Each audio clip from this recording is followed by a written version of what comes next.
decided on an accompaniment for the sponge cake. I want to see if I can caramelize fruit in the air fryer. Something I've been thinking about doing for a bit. Done it with pineapple, works quite well. Just roast it in there for 25 minutes and it goes lovely and juicy. So I'm going to do the same with these, one orange, one grapefruit. And with the juice, any remaining juice that's left, I'll mix it with some custard powder, just a touch to thicken it, and drizzle that on as well. Oh, sounds great, right? To segment citrus fruits, I'm gonna not cut as deep as that. As I'm cutting the skins off, I'm popping them in that little bag, and I'll stick that in the freezer once it's full.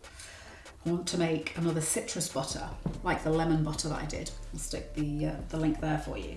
So you want to get off as much of the pith as you can. I think the grapefruit's going to go really well because the sponge is so sweet. There's so much sugar in there that I think it'll help balance it out quite nicely. Just tidy it up. You need to find the wall, the membrane, and then just slide your knife down. Squeeze the flesh. Give the pulp a good squeeze, ideally not over the fruit, and repeat with the orange. You're coming at it almost horizontally and then turning your hand. I'm not saying my knife skills are amazing, by the way, I'm just giving you how I do things. And push them into a single layer because I want to try and pull as much juice out as possible so that the sugar sticks on top. I'll use Demerara sugar. I'll let these drain for, I don't know, 10-15 minutes just to get some juice off. I also need to show you these.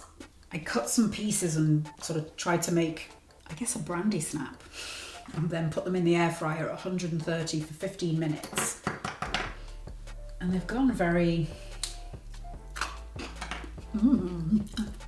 I'll do the same with these pieces, except just leave it flat and then have them as ice cream wafers. I'm planning on a ginger and lemon butter ice cream. I think that would be really nice to kind of dunk in. So I can see immediately that it did rise a lot, but then it's sunk back down again.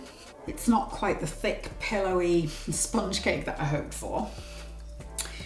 And I'm not 100% sure what's happened. Looking at the little biscuit type things that I made, there's lots of huge air bubbles in there. So I wonder if maybe the acid in the apple reacted with the baking powder and made the bubbles too big. At this point, I'm just happy if it's edible. And the biscuits are quite nice, so... Oh. It's gone very... almost like... perhaps a frangipan? Let's give it a little go. It's chewy, almost a bit fudge-like. Tastes okay, but it's just definitely not the cake I hoped for.